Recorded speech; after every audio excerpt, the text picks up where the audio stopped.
Bon, on a un master, mais c'est ex-master. Pourquoi ex-master? Ex-master parce qu'il y a un master.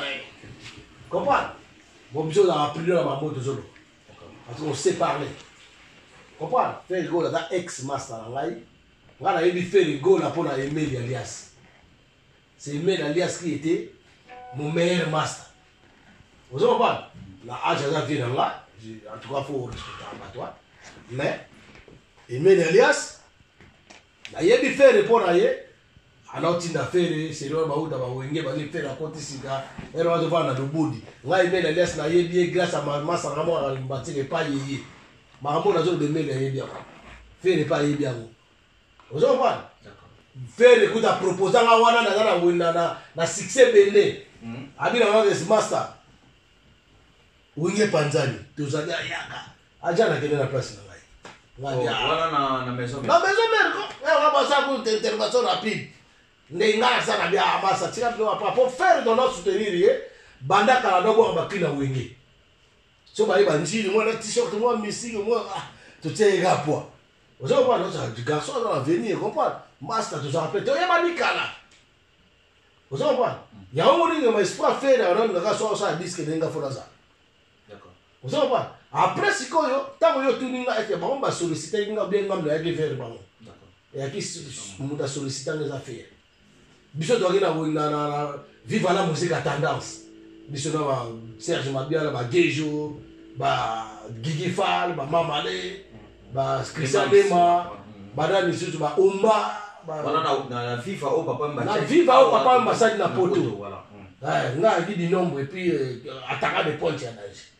La clip mo ba salaka wa. Voilà clip wala water. Kasi wala biso si doké kasi biso si doké ni doké les market. Ah voilà.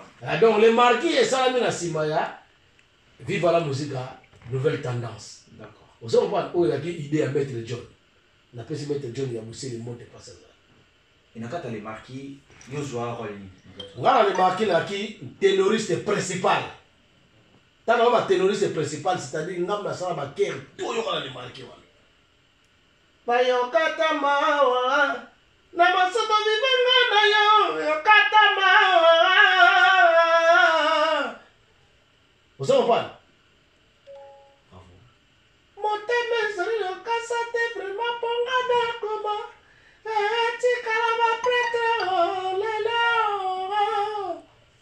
Babiloko. Vous savez pas? Eh ben, non ma papi kanga defa na mokili ya se wala fere. Na songi sa pota kutana na ika. Si tu n'as pas profiter vous savez pas? Donc ngai ba solliciter ngai na les marquis. Tu as te belé. Te belé donc ngai ba administrateur comme JDT japonais maladie na pese mot de place aux alliés. Japonais waza doublé il y a santé Santiago Pichu Santiago grand soliste star la station Japan. On va récupérer l'autre comment. Tu l'as récupéré des fois le baga bien moi malo wa musuto do baga. Tu le blessé à bateau. On a récupéré été asa master to sangani to récupérer. Voilà. Vous comprenez? Donc on a le baga likambo c'est normal. D'accord. Donc ba JDT mais ba chanteur balai moké. Ba chanteur balai la remarqué ngara fait na ba bien.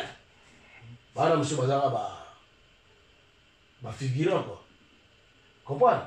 Ba figurant. Non ba vérité so amoni ka ya oyemba makambo na zoye. To za pena na tela oyo so no biso te loko eza histoire to so kendi nango. Te na ba vérité to betango na ni na bien et félicitations na yo pe c'est les ino to moni yango lelo c'est les ino changer moi mon qui va to lo bien moi. Ba bien changer de changer comme moi un peu moins calme. Non, c'est les ino reste tel qu'il est, ne vous trompez pas.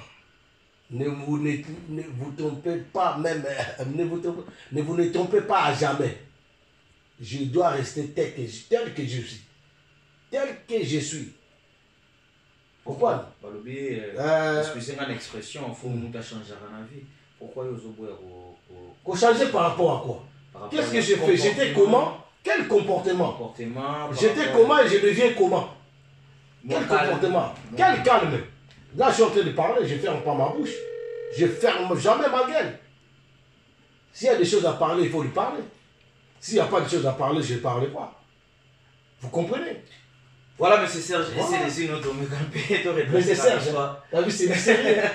C'est un peu du sérieux là, et on peut toujours te recadrer, moi, histoire en aucun n'engezali, mais c'est les unes, murmure peu les gars qui en parlent. Babi, c'est les unes, aliment qui, mais c'est là que c'est les unes, aliment d'abord dans Paris, dans temps haut, dans l'aptitude de temps haut. Voilà, dis-moi jamais, mon frère, je suis toujours là, en vogue. Vous savez, vous savez, les gens. Voilà, quand tu sais, son accident, il faut du repos, il y a santé. Bon, on va contrôler la santé, là, on dommage pour eux. Et moi, j'ai mes enfants, j'ai ma famille. Hein. Donc, je dois faire ce qui Histoire de problème. Non, ça ne sert à rien de parler de cette histoire-là, c'est passé. Je suis un gars, j'ai un bonhomme, moi. Je suis un bonhomme, je ne parlerai plus de ça. On va se voir au tribunal, à la justice. Le problème est à la justice. Là, les mecs à question, là, ils vont partir en prison. Là, c'est sûr et certain. Ils vont partir en prison parce que je n'ai rien à leur dire. Voilà. Donc, on a dit dans le banc sauté, les gars qui mais l'État n'a pas même bien la poudre. Voilà, tout ça. On a dit voilà,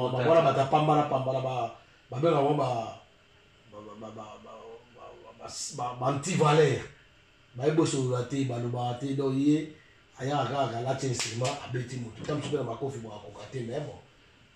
Cela n'est pas bien que moi aussi j'ai des gars. Ça peut aussi le retourner, mais j'ai temporisé ça. Mais tout est réglé déjà au niveau traditionnel, au niveau. Vous comprenez quoi? Donc tout est réglé. Voilà, c'est les innommables. On s'en fout des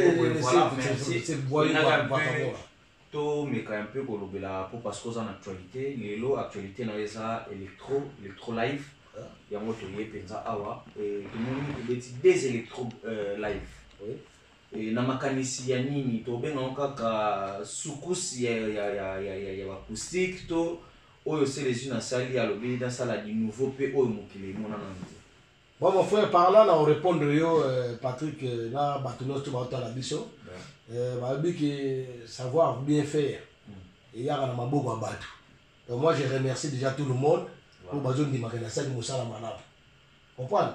C'est pas aujourd'hui que j'ai commencé à faire des trucs comme ça. J'ai fait des albums colonisation, droit de réponse pour M. Borel, colonisation producteur Nangaï, que son nom repose à paix, et Venting à Tikabiso, que son nom repose à paix, que la famille est sur Jean Teddy Bazali, Stone Kassongo Bazali.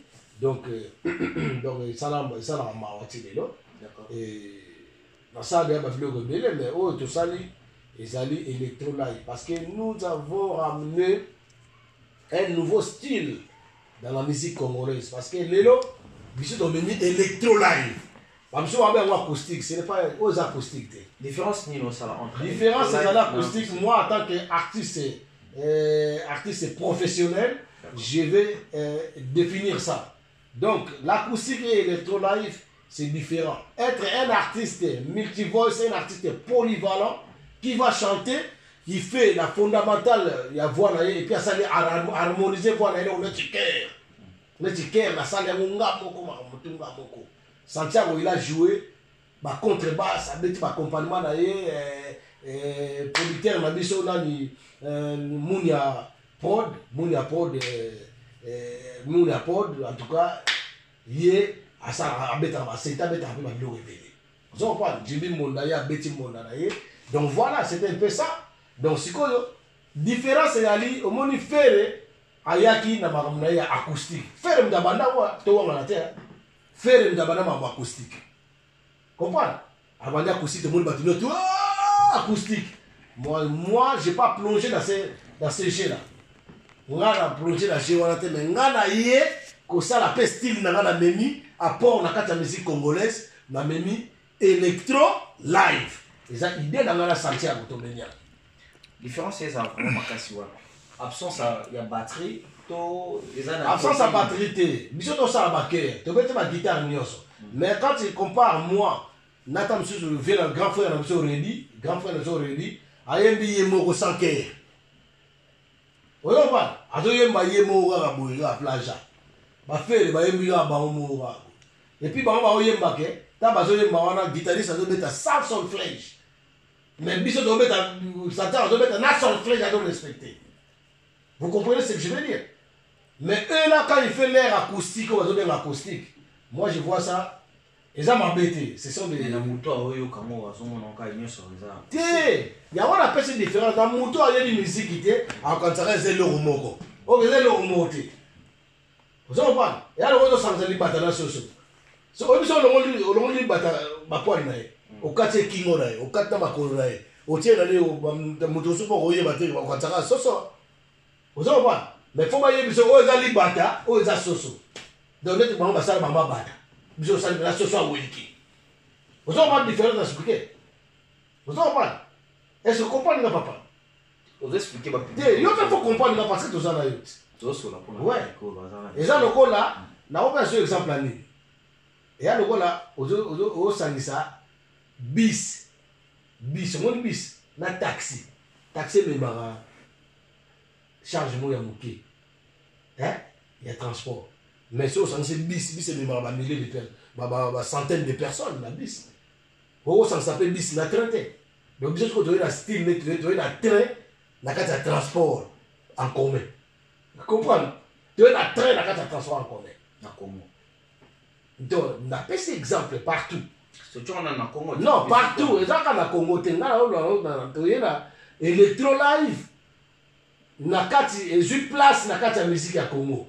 Donc c'est nous, on a dit biso, on a dit biso. Bon, mais t'as ma acoustique, là, on va mettre à la. Si on a dit acoustique, on a fait. Maintenant, on a dit été. Biso, ça dit style na biso. Donc, on a dit qu'on a. Pour aller, les Congolais, les Congolais, les danger, les Congolais. Au moins, on a ça les échafaudages. Bango, tout va comme l'échafaudage. On a fourni une société d'électricité. Bango, tout l'électricité. Vous savez pas, tu vas voir que ça va marcher.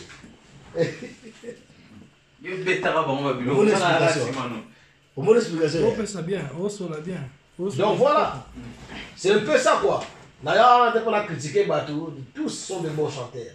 Est-ce que l'autre le c'est les inos, moi va rester en haut, casquette ou c'est les inos dans Kalawana, combattant, est-ce que l'autre c'est les inos, à permission. En tout cas, mon frère, aussi, ça notre question, ça n'a rien à voir avec ça. Parce que moi, avant que je sois combattant, j'étais déjà un artiste. J'ai chanté, je suis venu en France en tant qu'un artiste. Et j'ai pris les consciences, il faut que je me bats pour mon pays. Vous comprenez? Donc la différence aussi est là. Na bango na biso nga za loko soté. Na senga un peu batuté.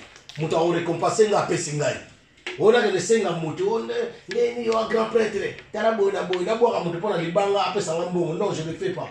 So mutu na boka za le sengo, abi faut ça na artiste na plaisir. En tant que les sous as artistes engagés. Vous comprenez? Et en plus de ça, so bo moni makambo esimbi. Et ça makambo qui et yé peta mususu na ba combattant ba tiepo. Ba résistant ba tiepo. Parce que ya bango pe artiste na bango yé. Na ba o ba za ba ti combattant ba comprendre que oh. Mais yé pas c'est le bon ba le bébé. Na na ko ça là. To lo baté que bino moko bozo linga bo bebisa. Musique à baninga musupo bino. Non, mon frère. Bozo mona on peut pas. Bozo linga to bebisa te. Même moi. Okechu a boya baba combattant. Non. Ce n'est pas ça, ce n'est pas ça. Arrêtez d'accuser les gens au bateau boulé en moka pour lobby ngai na artiste on a net surtout comme on va droit moko boye aux fiable et puis valable. Vous comprenez? Moka na biso dans la désordre sur toutes les institutions. Vous comprenez ce que je veux dire? Donc moi je ne vais pas lâcher na ofinga mututi. Na lobelaka ba makamama be bateau bazo sala. Le babomi bateau na nino to yemba ngot. Ngala mona ba bisi belé ba Nigeria ba bima ba balabala parce que pays na bango ça va pas. Vous comprenez? Mais ba collègue wana ba ba bisi diabolique. Mais les lopelé qui mon frère développé innocent bien tout ça action monene na goma. Bon, moi je peux pas ngala za esprit faiblité. Ngala za esprit faiblité parce que na mon coup misaye kana asali bo na beauté. Je ne sais pas ça vient d'où. Je ne sais pas ça vient d'où pour moi qu'il est bon ba ndenge na. Vous comprenez? Na lité na lo balelo que ya sali boy yenda ko beta boy na boyté même ngamoko na ko be ma ba distraction te a. Vous comprenez? C'est comme là que beta grande salle mo na Zénith je pourrais pas na aucun état. Vous comprenez? Pour la dos sangi sabia ko na yera bango distraction. Je ne peux pas na beta ta. So ba karaoke to mo na mama sa to beta ba karaoke. on ne touche pas. Pour ça, on karaoké. Maintenant, on comme na point que, battement, j'ai moi conscience. Bon, bah, l'ingénieur bien, c'est moi karaoké. On a pas que dans la karaoké. Bah, il y a des gars. Vous savez pas? C'est comme que on met dans la grande salle. Mais pourquoi? Hein? On l'oblige nous quand on est artiste, leader de masse. Tout le monde appelle annulation. Leader de l'opinion. L'annulation à concert, il y a ça n'a rien à voir. Ça n'a rien à voir. Pardon, ça n'a rien à voir avec ma musique que j'ai fait et le combat. Le combat, je serai toujours combattant résistant. Je dois défendre mon pays et mon peuple. Vous comprenez? Je le serai toujours. Voilà, il n'a pas compris les gens bien les associations. Si on dit que et comme nous sommes finis en fin en Haïti, j'ai changé un peu de ce côté. Fini parce que obligé de au yolinga, aux amacanisina, on a comme un dimaga, il y a un président, un dimaga, il y a un boy. Vous comprenez? On dit mangoté. On dit maté parce que les jours où on dit que Moutou a un président, on a des changements dans le monde. Vous comprenez? Donc Moutou a dit misangalité. Et puis je serai toujours combattant résistant. Mais ce n'est pas pour la fin de musique, il y a un normal. Vous comprenez? Si on y a un film, c'est pas nous la maté. En tout cas, on a surtout un film de Mikolozoya. Et c'est un binomo. Naozom, c'est la binoté, il y a maman, il y a maman, naozom, ça fait. Voilà. Et les autres, ils ont tout bêta puis moi pas joué. Mais évitez ça, il y a qui est co oyo de kono Werson na royo bêta na Paris, na Zénith. N'habitez par rapport à nos commentaires d'abord là-dessus, par rapport aux annulations concernant. Azui n'est la bêtise. C'est à la maturité. Grand frère, la mission d'Aoué, je le respecte. Je le respecte vraiment. Je le respecte. C'est un grand frère. Il n'est pas ça là où il était des yeux de ça. Vous comprenez? Mais, aïebi, Adam Damayel. Adam Damayel est venu dans un stratège idéologue, nous, on s'en rend tête. Mais il faut comprendre le Mamadou ça. Tant que vous avez un bateau, vous avez déjà que vous postulez la députation. Vous comprenez? Mais vous ça va te mystique, nous a politisé. Et ça apolitique. Non, tu es un politicien. Et le problème c'est quoi? Le problème c'est les politiciens qui tuent ces pays. On va tuer pays où on a chaos à politiciens. Et toi, tu voulais devenir politicien et tu étais déjà politicien, tu parlais avec Kanambe. Vous avez soutenu Kanambe, Binono surtout, vous avez mis au bout, Kazamopaya. Est-ce que vous avez dit que Pichon a pu perdre un moment? Culture, vous perdre, il y a des sangs musicalement. Est-ce que vous avez dit que culture, ça a musique, culture, va pêcher, va la petit, va cordonnier, va artiste peintre. Vous avez pas, va mettre l'IO, le bon homme, la remonte. À coup, vous savez, à un monument. Mettre l'IO. Donc, moi, ça la musique. Ma papa de Lunga, vous l'avez ma comédienne. Hein? Tout ça, ça fait partie de la culture congolaise. Dis-moi, culture. La culture, les gens m'attachent belé. Ministère de la culture. Qu'est-ce qu'il donne? Basala basal nini ya minene na basidio nini ya minene. Oh, on est en Nigeria, basala na mboka musu Afrique. Na ba Côte d'Ivoire, tout le monde ba écoute la musique na sema na basidio basala minene. Est-ce que ba basala? Basala on est-ce que bino ozomona ke bato bazo télé na balinga ba distraction tête au kimi passe kuna pour trouver une meilleure vie awa.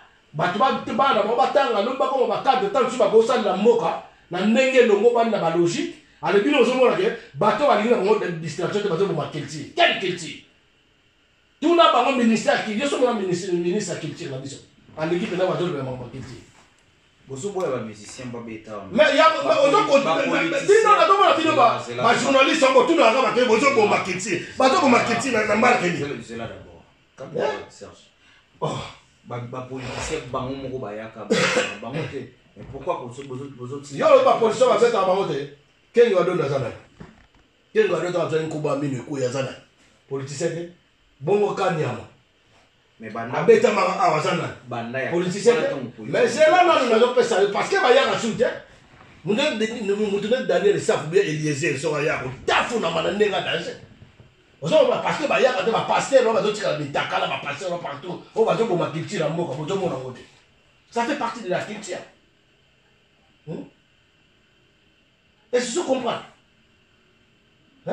Mais vous parlez des gens qui ne veulent pas, qui ne veulent pas la diaspora, la ligne de distraction de sous-souté. Et au cas contre Batouana, ba musicien dans on a musicien. Naza contre Bangote. Na lini ba yeba lilo ba moko au peuple alinga parce que moi je fais partie ya Batouana ba idée ya Batouana linga bango souté. Et ça que ba yeba na mboko zo que bien te ba lobi no bo finga. Ba lobi na ba te bo finga ba. Bo finga président mboka bo finga te ba bo finga ba ngote. Mais bo yemba au moins ba ba to yemba union sacrée. Oh et ça l'a mis à nous dans la flatterie. Donc les problèmes les gens ba na mendicité forcée dans leur tête. Ce sont des flatteurs. Donc ils pensent qu'à leur ventre. Au lieu de penser dans le peuple avec la banque à beaucoup. Au moins les longs acoustique dans le monde entier. Parce que le peuple a moniqué. Oh, tant que tu as bondi la ambition. Bon d'abord, pour la lutte de soutenir. Et si, on a au retour, il faut la chose que c'est la peuple, on appelle bien.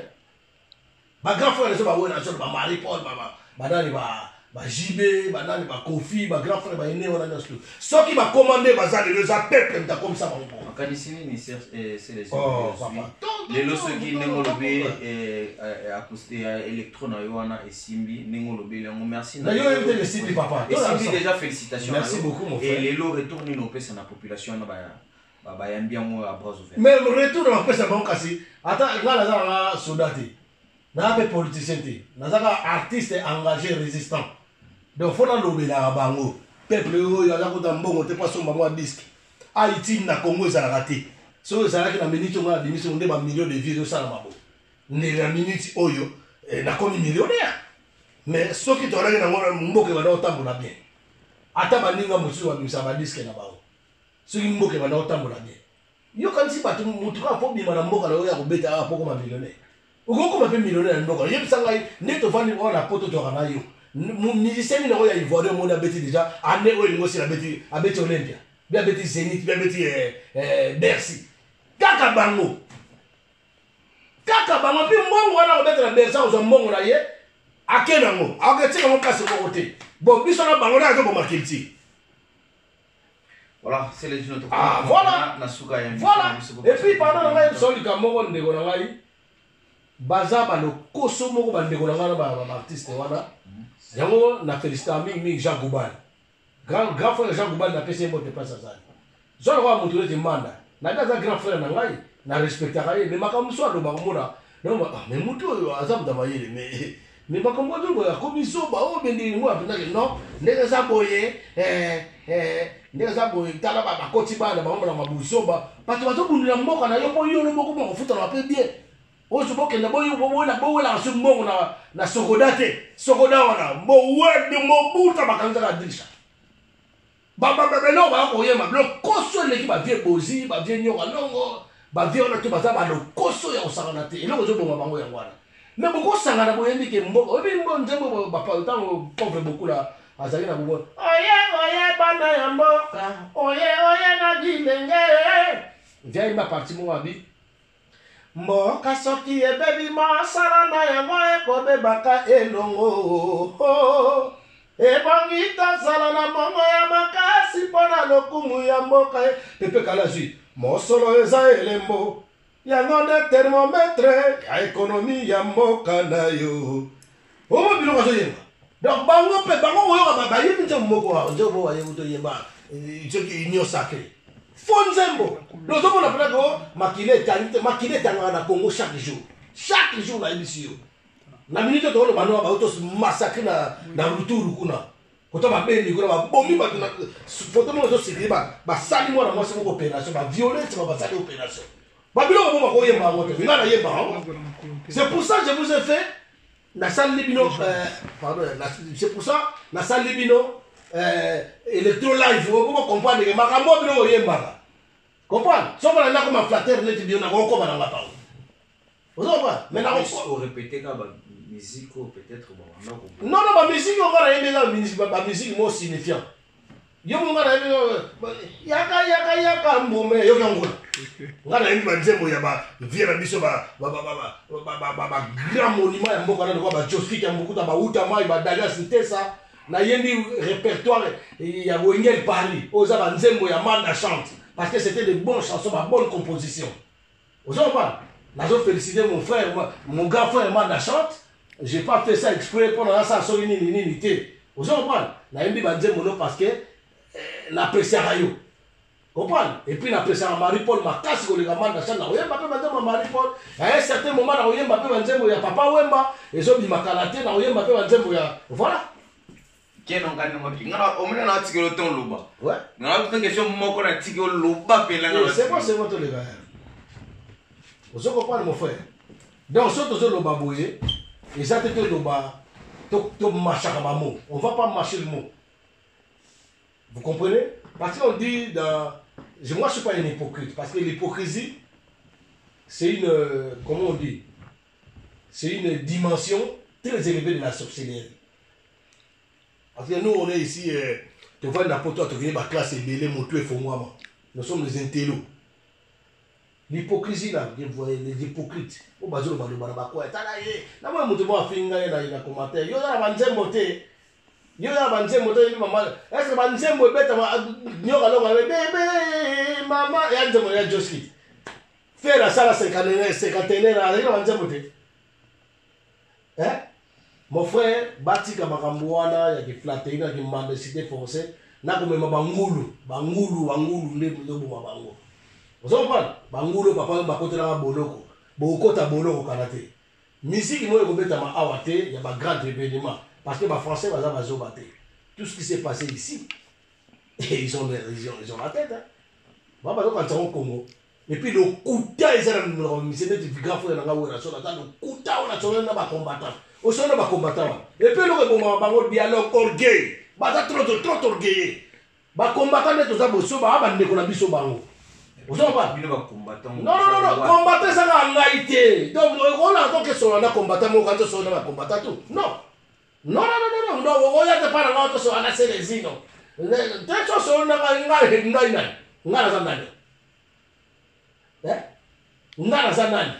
il faut se tout.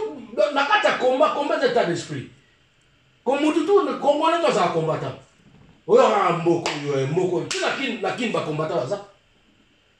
C'est que je suis un combattant. Il faut se le peuple. Vous avez pas peuple, Canada peuple. Pourtant, on ça plus loin. L'émission est dans le désert. L'émission est totalement grave. Donc, tu es en live? Ouais. Et ça, il est original. Là, il vient de limité. Bon, bataillon. Tu vas finir après. Non, tu vas finir après. Ngai pas na so fini vidéo na ngana na rocha même ata mutu boy na bloqué yo na kati yo bango na fini pe ya mama na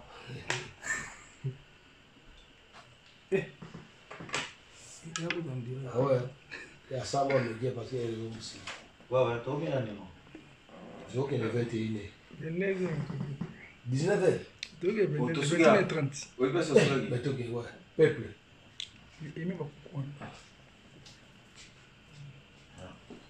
donc voilà, il faut pas se rendre peuple. Quand on dit mouvement combattant résistant, c'est la diaspora. La diaspora, c'est les peuples qui sont ici en Europe. C'est pas qu'on est sur la France. On se donne des personnes qui pour bien sur la combattant. Et puis, l'idée, les journalistes, ils sont il faut tirer ma besoin de ça. Il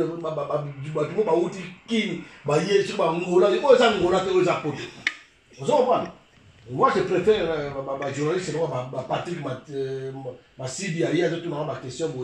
Tout ma question, il y a quand même posé ma marque, tu as Boza et Logoté. Boza et Locomoté.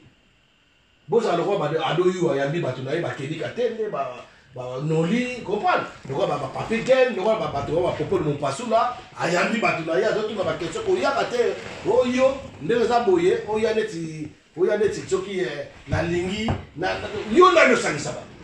Et puis là, on sait qu'on va combattre résistant. Mon général Babé m'a son bataillon pour le gars sur l'émission. C'est pas bien. Ce n'est pas du tout bien. Donc la émission, ceux qui m'y ont yo il m'a embossé la concert à Fali. O yé ni m'a embossé là. Yo on va bosser dans ma gambo. Ah, on va bosser dans ma gambo. Donc c'est ça que je veux lui parler. S'ils veulent vraiment négocier, collaborer avec les combattants. Balo baramakambo biso dotinda bango ba ganga na loyembo souffrance à peuple wana batini no finga batute mais bo ganga na souffrance à peuple wana c'est ça voilà c'est les autoroutes na suka émission na biso tozaki bongo na Tom Silimia to pese bambota to tozaki na Dodo Costa Nostra qui a total Sarah Martinet. Voilà, message nous en amont à souka la population au bayambi d'abord Electro Live nayo et puis message promesse ni nous promettre bango. Est-ce que Electro Live est celui qui a deux ans tout aux ans va projet moussous. Bon là j'ai pas trop l'habitude dans la préparation on va dans des qu'on va Santiago. Eh, le kata bonne niveau. Mo kata bonne niveau. Ça tout les gens. Donc dans la préparation dans des qu'on va Santiago. Santiago il m'a proposé, moi je voulais pas, je voulais plus la rôle il y en a ma moto. La rôle il y a mon soutien là la préféré mimi là il la peuple. D'accord. Même ma chanson patriotique éducative. Mais on appelle ma chanson éducative parce qu'il y avait des bons textes là dedans. Ma texte on va belé, ma taku ba ni les athées. Vous comprenez? Moi il m'a conseil après. Après ça conseil. Donc musique il va nous mettre dans la cala, il y a un ngana yimbi. La musique à l'élo, tu peux aller chanter ma chanson soutien. So na homo ali va mettre ma faire les gars ba yemba moi c'est mais il pas comment côté na ma moto ba milité na kati ba bilo moi bien té. Et on mona dingina bango. Bango ba zo bomba kilti na mama ya ko diké population mabe. Comprendre? Donc ba zwin ndo molo ba côté na kati ya musique ba zo yemba soutien, moto muso yo pe batika yo mususu wana Chana nuboye musukuna mado musukuna wona musukuna tata mobima oye ezali ayo ekokima te bavati eza boyemba ba signification non d'autres na boyemba bobeta mbela na loyembo souffrance à peuple boyemba social neto mona ki ndeko na zokana mapa yemba ki mama yembo magé ba beba kebisa ba l'accès mais ça pied pas zonga neso na bozoba il fallait continuer vous comprenez. Donc il y a un autre Patrick, on a eu et là on a aussi un fanatique, nous fanatique, bon on a un fanatique, on a aussi un peuple. Pour ça on dit fanatique, bah toujours on va fan nangai, le bah comment le défenseur moi on va fan nanga bah le baki, bah fan des peuples. Là c'est un peuple, beaucoup de gens tout la bandako et puis ça s'arrête pas là. J'ai des projets, ça va sortir bientôt aussi. Vous allez voir, mais je ne vais pas dire. Donc moi j'ai fait mes travaux dans la cachette. Vous comprenez? Je suis caché quelque part, je fais les travaux et exposé mon savourer, mon juger.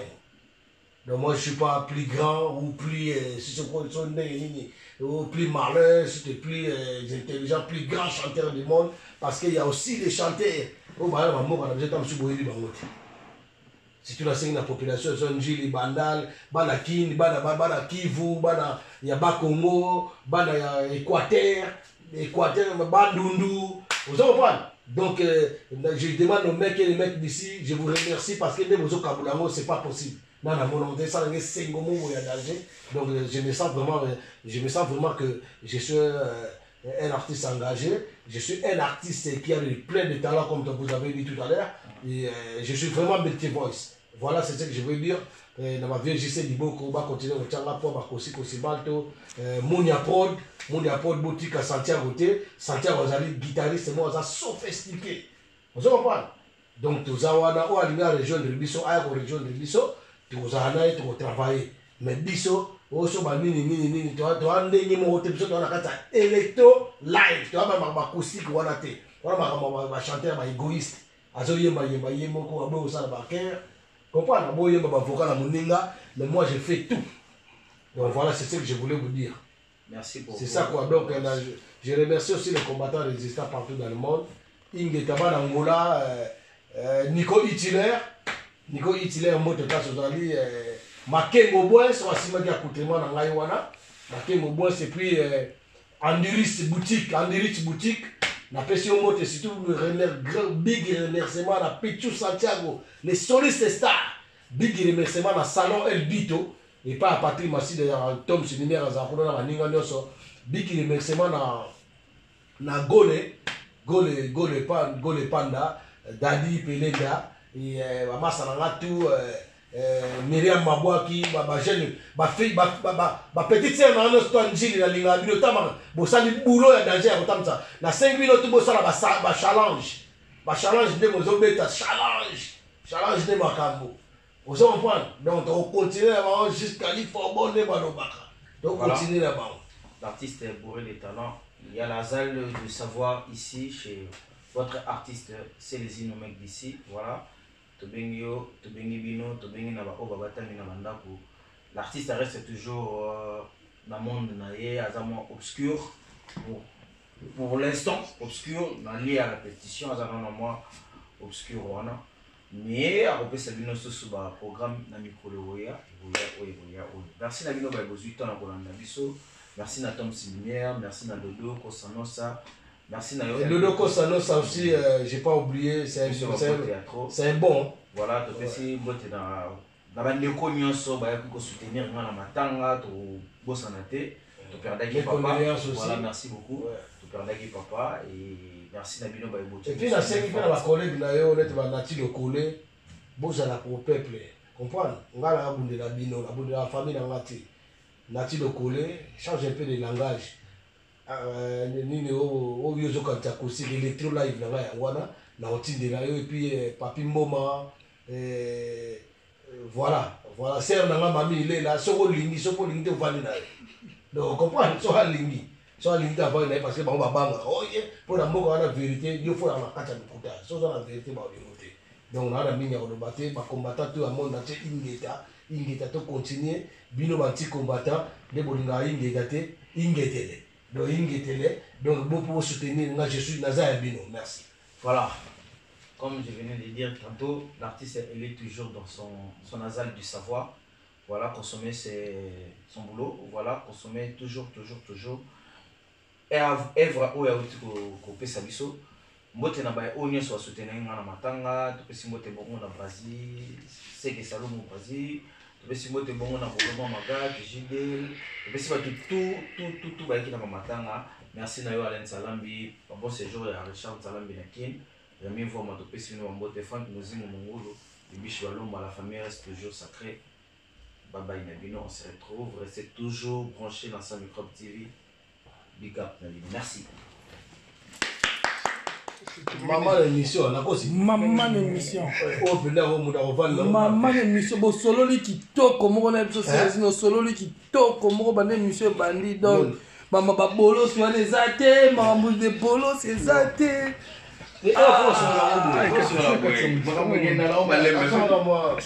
Moi parti. Non, t'as un commentaire sur au quotidien là. Na jimo bimba nyoso tina suka demain.